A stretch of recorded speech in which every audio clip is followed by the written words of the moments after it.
Kita lanjut ya materi kita, 2 prinsip kimia hijau yang terakhir. Saya nggak lama-lama hari ini, karena nggak begitu susah untuk memahaminya ya. Dan perlu diingat bahwa 2 prinsip yang terakhir ini juga nanti, tentu akan diperlukan ilmunya untuk menjawab contoh-contoh kasus di soal UAS nanti ya. Jadi mohon disiapkan catatan, nanti saya nggak share PPT, jadi mohon dicatat, di-capture kalau bisa, kemudian pokoknya bisa dipahami dengan baik lah gitu ya, sehingga nanti ketika ujian juga nggak begitu susah. Ya, saya izin share screen. Sudah terlihat? Sudah, Bu. Ya, baik. Kita ingat kembali beberapa prinsip kimia hijau yang sudah kita pelajari dan persiapan sekaligus untuk UAS ya. Sudah terlihat yang apa slideshow-nya, PPT-nya? Sudah, Bu. Ya, baik. Ya, kita sudah belajar prinsip kimia hijau ada 10 yang sudah kita pelajari, pencegahan limbah, ekonomi atom, metode sintesis yang tidak berbahaya, merancang produk kimia yang lebih aman, pelarut dan bahan tambahan yang lebih aman, desain untuk efisiensi energi, menggunakan bahan baku terbarukan, mengurangi penggunaan senyawa turunan, penggunaan katalis, dan juga kemudian yang terakhir adalah desain untuk produk yang mudah terdegradasi. Nah, ada 2 prinsip lagi yang belum kita bahas. Yang pertama adalah analisis real time untuk mencegah polusi, dan kemudian yang kedua adalah proses kimia yang lebih aman untuk mencegah kecelakaan. Nah, untuk prinsip yang terakhir, proses kimia yang lebih aman untuk mencegah kecelakaan, ini tidak saya sampaikan secara khusus karena sebenarnya mudah sekali dipahami karena ini terkait dengan yang nomor 3.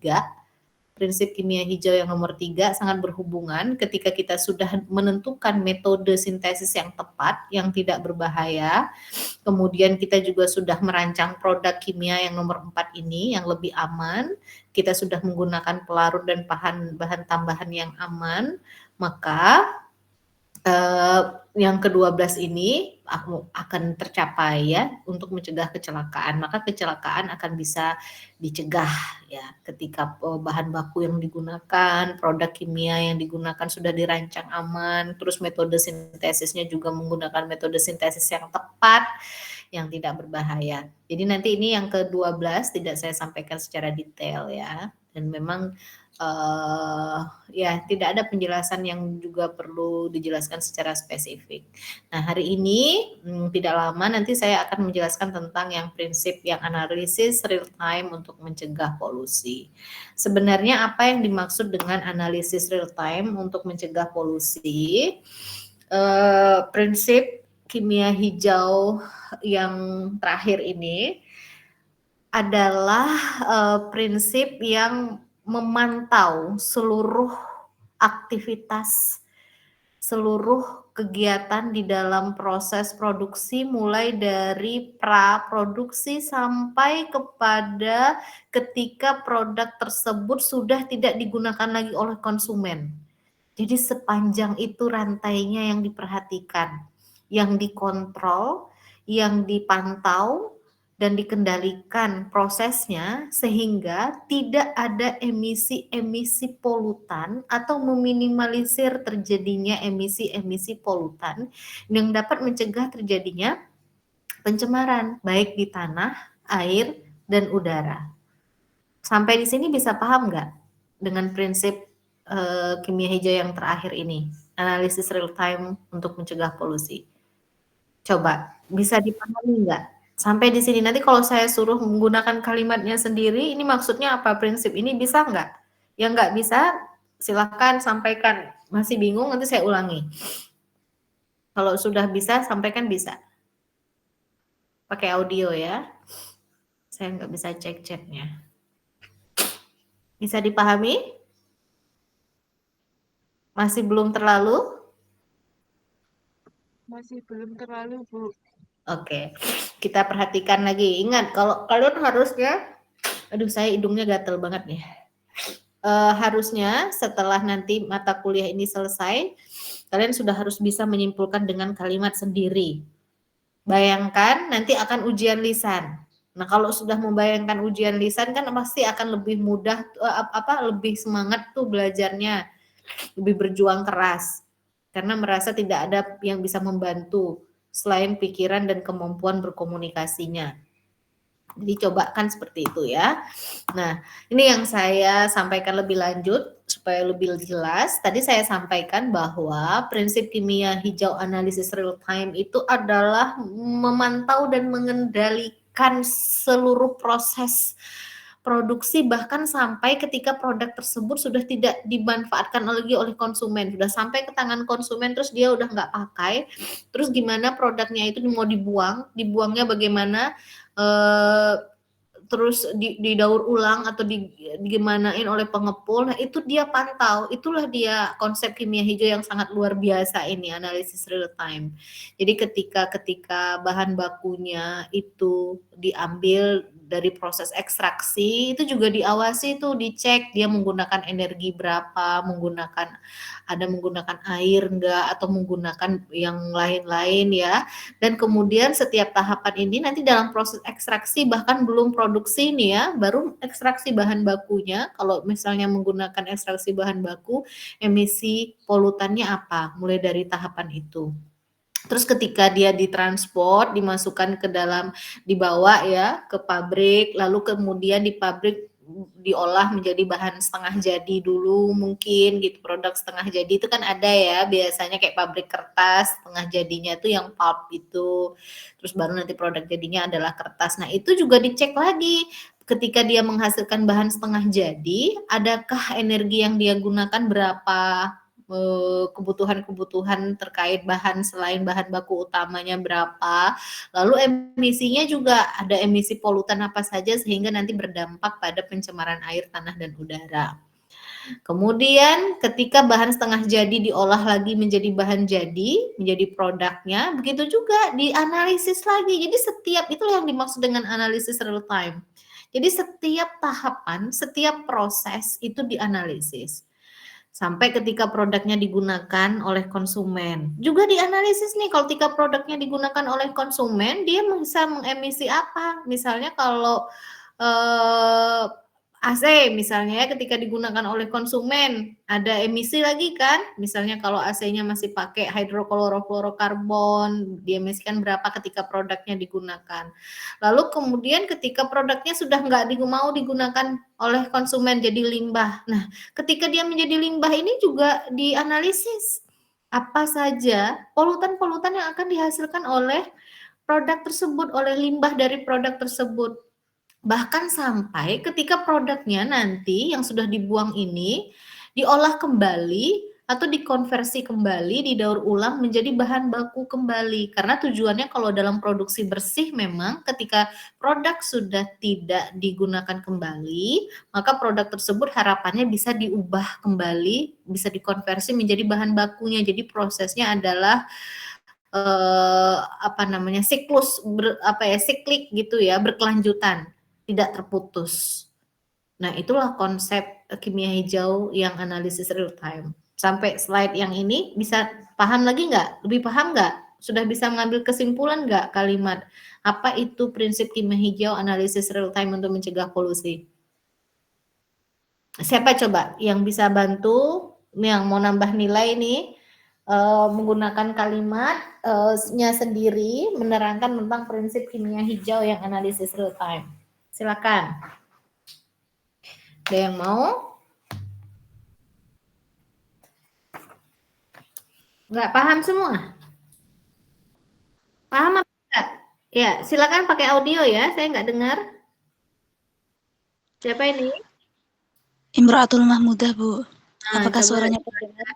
Sudah, silakan. Analisis real time ini merupakan prinsip yang digunakan untuk memantau mengendalikan seluruh aktivitas atau kegiatan dalam proses produksi mulai dari produksinya, kemudian ketika produknya sudah dapat, produknya digunakan oleh konsumen, sampai produknya sudah tidak digunakan kembali. Nah, ini digunakan untuk meminimalisir efek yang ditimbulkan dari produk ini. Ya, yang dikajinya adalah tentu analisisnya ya, polutan-polutannya untuk setiap tahapan tadi ya, yang diemisikan tuh ada apa, itu yang dianalisis ya. Oke, betul Imro'atul ya. Oke, baik. Nah, selanjutnya untuk memperdalam lagi, saya kasih lagi. Jadi prinsipnya adalah prinsip kimia hijau analisis real time itu dia sejalan dengan ISO 14001. Ya, ISO 14001 itu menekankan prinsip continuous improvement. Jadi ketika kita merancang suatu produksi atau suatu reaksi, misalnya orang kimia ya, produksi itu identik dengan reaksi. Kemudian ketika dia diimplementasikan itu dilihat lagi dalam setiap prosesnya ya, mulai dari planning, diatur sedemikian rupa, dimonitor, dikontrol gitu, diimplementasikan, lalu dievaluasi dengan cara diaudit, kemudian direview bagaimana plus minusnya, apa yang harus diperbaiki, lalu kemudian dibuat kebijakan ulang lagi, kebijakan baru lagi terkait hasil review dan hasil evaluasi, kemudian ya gimana?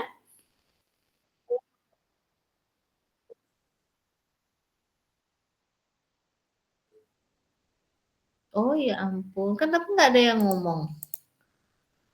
Nah, ini udah sejauh ini ngomongnya. Ini tadi yang saya sampaikan ya.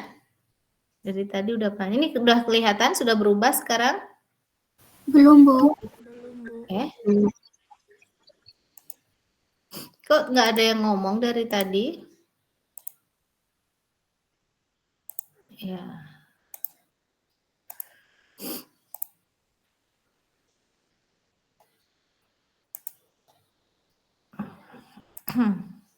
Sekarang udah berubah?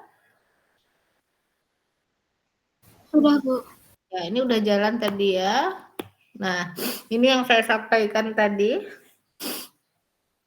terkait urutannya ya, diingat. Jadi yang di dalam setiap tahapan produksi, mulai dari sebelum produksi sampai ketika menjadi limbah dan limbahnya di recycle, akan dicek setiap tahapan itu membutuhkan energi berapa dan apa saja konsumsi yang diperlukan, sampai akhirnya juga dicek emisinya apa saja polutan yang dihasilkan sehingga berdampak pada air, udara, air dan juga tanah, pencemaran air, udara, tanah. Termasuk juga produk-produk samping nanti yang bisa jadi dihasilkan dalam setiap tahapan ini.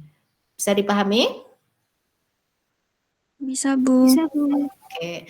Nah, kemudian ini tadi bahwa yang saya sampaikan penerapan konsep kimia hijau analisis real time yang merupakan konsep yang paling semua penting ya, tapi analisis real time ini dia menjadi apa namanya tuh pengontrol, karena ketika kita menerapkan konsep kimia hijau analisis real time, seluruh prinsip-prinsip kimia hijau lainnya akhirnya terikut juga, karena dia mengecek ada limbah enggak yang dihasilkan, persen ekonomi atom atau enggak, karena dia mengecek polutan yang diemisikan kan ya gitu ya.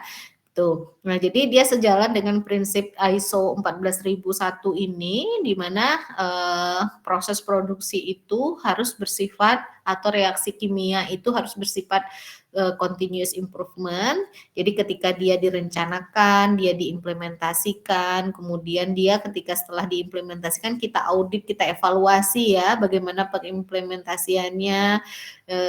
Gimana cara ngauditnya? Kembali ke tadi, lihat konsumsi yang dibutuhkan energi, air dan lain sebagainya, lihat juga polutan-polutan yang diemisikan. Kemudian direview, lalu kemudian bisa diatur dari hasil evaluasi dan review ini nanti kita buat kebijakan baru sehingga kita buat perencanaan baru tentunya yang lebih baik perencanaan sebelumnya dan begitu seterusnya. Nah, inilah dia. Jadi prinsip kimia hijau itu dia sesuai dengan konsep ISO 14001. Tuh ya. Nah, kemudian oke, kita ke contoh kasus saja. Nah, bagaimana cara penerapan, Bu? Bagaimana caranya kita dalam penerapannya, menerapkan prinsip kimia hijau kalau dalam produksi atau pabrik kita gitu ya. Nah, biasanya nanti di dalam proses produksi, di dalam pabrik, di dalam suatu reaktor gitu, mereka menggunakan sensor untuk bisa memastikan tadi analisis real time-nya. Nah, sensor ini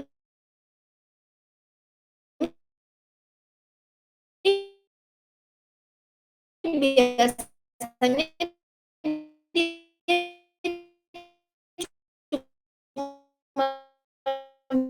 bisa mengatur, mengendalikan suhu dan tekanan gitu Maaf, Bu. ya di dalam. Kembali lagi dia hanya bisa mengukur kondisi reaktor, tapi untuk komposisi campuran polutan main, ya gimana? Maaf Ibu, tadi suara Ibu apa kurang jelas Bu? Putus Oh, putus. iya baik. Sekarang udah jelas belum? Sudah Bu. Oh, tadi sampai ke sini yang kurang jelasnya ya. Ada yang telepon mungkin saya tadi ya. Iya, oke. Baik. Tadi sampai sini. Nah, jadi contoh kasusnya bagaimana caranya supaya kita bisa menerapkan prinsip kimia hijau dalam suatu produksi, dalam suatu reaksi kimia. Maka kita bisa menggunakan sensor. Nah, kebanyakan nanti reaktor-reaktor itu menggunakan sensor, tujuannya adalah mengatur, bisa mengontrol, mengendalikan kondisi dari reaksi, suhunya, tekanannya, tapi hanya sebatas itu. Sementara kan tadi kita mau tahu dalam setiap tahapan reaksi atau produksi itu apakah dia menghasilkan produk samping atau polutan-polutan, maka kan kita harus tahu reaksi kimia yang terjadi, komposisi campurannya, terus bagaimana proses rasio konversi campuran dari bahan baku ke produknya sudah berapa persen gitu kan ya. Nah, harus kita tahu sehingga nggak cukup di dalam penerapannya menggunakan sensor saja. Maka kita perlu menggunakan beberapa instrumen. Nah, makanya juga di dalam kimia, ilmu kimia itu kimia analitik menjadi sesuatu yang sangat penting juga dikuasai oleh semua, walaupun milih kimia organik, kimia analitiknya tetap bagus, walaupun milih kimia anorganik, kimia analitiknya tetap kemampuannya tetap harus punya, karena analitik itu dasar, sementara kalau organik dan lain itu sudah penerapan lebih lanjut, yang artinya kalau orang fokusnya pada kimia organik anorganik, harusnya kimia analitiknya juga sudah sangat kuat dikuasai, gitu ya. Kalau orang penguasaannya kimia analitik belum tentu bisa di kimia organik, belum tentu bisa di kimia anorganik. Tapi kalau orang yang kimia organik, dia wajib tetap harus bisa kimia analitiknya. Nah, ada beberapa instrumen yang bisa digunakan untuk tadi ya menganalisis real time komposisi campuran, perubahan reaktan menjadi produk gitu. Nah, ini dia ada kromatografi gas, ada spektrometer Raman. Ini mirip kayak IR lah Raman ini ya. Terus UV vis, ada IR. Nah, kalau di dalam industri obat, GC-nya ini nanti kromatografi gasnya ini nanti bisa mengecek molekul obat dan kemurniannya dari produk yang dihasilkan. Bahkan dari produk antaranya nanti juga bisa dicek sudah berapa persen konversi bahan baku menjadi produknya. Kalau Raman ini juga nanti melihat molekul-molekul struktur molekul dari atau ikatan atau gugus fungsi juga ya dari obatnya. Itu sudah ada atau tidak lewat spektroskopi Raman sama kayak IR nih. Nanti juga mengecek produk samping. Akhirnya kan bisa ngecek kok ada gugus fungsi yang nggak kita harapkan ya. Oh, jangan-jangan ini produk samping yang terbentuk gitu. Juga UV vis nanti bisa secara kuantitatif maupun kualitatif ya, bisa ngecek rendemen dan laju konversinya. Industri pupuk juga demikian ya, Seperti itu juga. Nanti bisa ngecek polutan juga dari UV vis-nya kalau di dalam pupuk ya. Kemudian kilang minyak bumi juga demikian. Jadi dalam setiap industri ini kilang minyak bumi, pestisida, minyak dan sabun, kita bisa menggunakan beberapa instrumen dasar yang memang harus dipunya harusnya oleh setiap pabrik untuk mengecek analisis real time-nya gitu ya. Kalau pabrik-pabrik baru dibangun sih mungkin bisa kerjasama dengan laboratorium pengujian. Tapi kalau sudah besar mereka harus punya karena untuk pengembangan R&D juga kan butuh instrumen-instrumen dasar ini dimiliki. Nah inilah cara menguji analisis real time tadi untuk mengecek seberapa besar laju perubahan dari awal dari bahan baku menjadi bahan produk setengah jadi atau intermediate-nya lalu ke produk finalnya, produk akhirnya, kemudian polutan yang dihasilkan seperti apa. Jadi kalau di dalam jadi kesimpulannya untuk penerapan konsep kimia hijau yang analisis real time ini dalam penerapannya bisa menggunakan sensor kalau untuk mengecek kondisi reaksi seperti suhu dan tekanan gitu. Tapi kalau untuk mengecek perubahan konversi produk, kemudian ada tidak polutan yang dihasilkan, emisi polutan tadi yang kita bahas di awal, maka kita perlu menggunakan instrumen-instrumen dasar. Oke, sampai ini bisa dipahami lebih dalam lagi? Bisa, Bu. Bisa ya. Jadi nanti di contoh ujian, soal ujian, saya akan memberikan beberapa produk. Modelnya begitu ya, dengan waktu yang sangat terbatas. Artinya kalian memang harus mengandalkan yang sudah tersimpan di kepala pikirannya. Kalau menggunakan nyari sana dulu, nyari sini, karena nggak bawa apa-apa pikirannya, ya mungkin waktunya akan sangat terasa singkat. Tapi karena nanti kalian tinggal meramu saja, menjelaskan, di pikirannya sudah ada, maka tidak waktunya akan berlebih-lebihan. Jadi nanti saya akan memberikan beberapa produk dan kalian nanti merancang bagaimana mensintesis, menghasilkan produk tersebut dengan menerapkan konsep kimia hijau sebanyak-banyaknya. Jadi bisa menerangkan konsep kimia hijau dari beberapa produk yang saya sampaikan sebanyak-banyaknya. Jadi semakin kalian bisa menerangkan, tidak hanya konsep kimia hijau yang dipakai adalah A, B, C, enggak, tapi diterangkan di dalam setiap prosesnya itu bagaimana keterlibatan dari prinsip-prinsip kimia hijau yang kalian terangkan itu. Jangan cuma misal produk A, konsep kimia hijau yang mendukung adalah A, B, C, D sampai 12 gitu, enggak gitu. Sangat enggak gitu. Kalau gitu malah nilainya langsung rendah banget gitu. Tapi kalian bisa menerangkan dia pakai prinsip A terutama dalam proses apa misalnya. Terus menggunakan prinsip kimia hijau di dalam proses, entah memilih metodenya, entah memilih tentu menentukan metodenya juga ya, menentukan metode yang tepat, metode tepatnya yang seperti apa. Nah gitu. Ingat sekali lagi bahwa waktunya sangat terbatas. Jadi jangan berhayal nanti kalian open book online, jangan berharap nanti saya bisa menggunakan AI dan lain sebagainya. Dan saya sarankan kalau kalian menggunakan AI pasti kalian akan sering terjerumus nanti. Kalian akan menerangkan hal-hal yang jauh dari mata kuliah kimia hijau. Jadi ya ingat saja batasan-batasan materi yang sudah kita dapatkan. Kalau untuk pengembangan nggak apa-apa, tapi konsep dasarnya sudah diterangkan dulu. Ini kalau menggunakan AI biasanya konsep dasarnya nggak ada, langsung menerangkan yang kesana kesini, yang terlalu luas kemana-mana, dan akhirnya saya jadi tahu ini bukan berdasarkan pikirannya, tapi langsung memanfaatkan teknologi untuk mencari jawabannya. Gitu. Oke, saya kira cukup. Itu ada pertanyaan atau enggak? Ada prinsip-prinsip kimia hijau yang mau ditanyakan kembali untuk persiapan ujian? Nggak ada?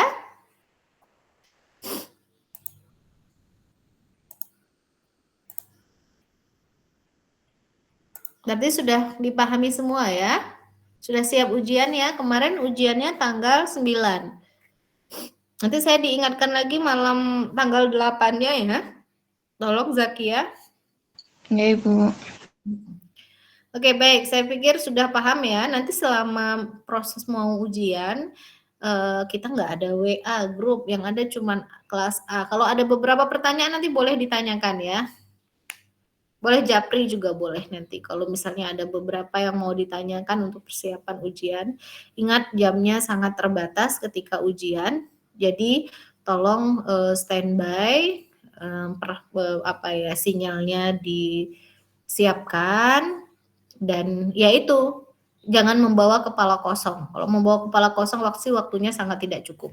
Tapi kalau udah di kepala ngumpul semua, tinggal meramu, menganalisis, akan terasa lebih mudah gitu. Baik, saya kira cukup. Kalau nggak ada pertanyaan, saya akhiri perkuliahan hari ini.